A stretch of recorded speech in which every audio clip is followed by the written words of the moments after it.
Picture this, a tense morning in ancient Jerusalem. The sun has barely risen, and already dark plans are being hatched in the shadowy corners of the city.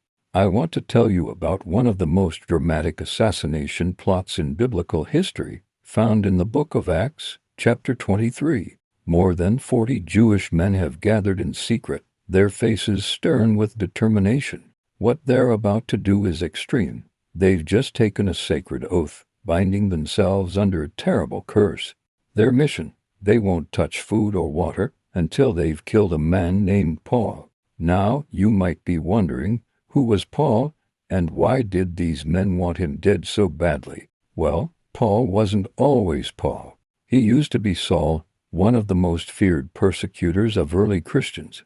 But after a dramatic encounter with Jesus on the road to Damascus, he became Christianity's most passionate advocate. This transformation made him a target. These conspirators weren't just making idle threats.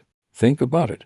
They were willing to starve themselves until they succeeded. This wasn't just hatred. This was religious zealotry taken to a dangerous extreme. They believed they were defending their faith, but in reality, they were plotting murder under the guise of religious duty. What makes this story even more fascinating is how it illustrates the intense religious and political tensions of the time. Paul, a former Pharisee turned Christian apostle, had become a lightning rod for controversy. His teachings about Jesus being the Messiah and his message to both Jews and Gentiles had sparked fierce opposition.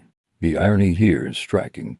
These men were willing to break one of the fundamental commandments, "Thou shalt not kill," while binding themselves under a religious oath. It shows how religious fervor, when misguided, can lead people to justify terrible actions.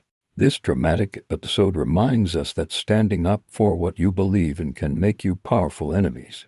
But it also shows that truth and faith can survive even the most determined opposition. Paul's story didn't end with their plot. In fact, he went on to write much of what we now know as the New Testament. What's particularly remarkable is how this event connects to broader themes we still grapple with today: religious persecution, extremism, and the courage to stand by one's convictions in the face of deadly opposition.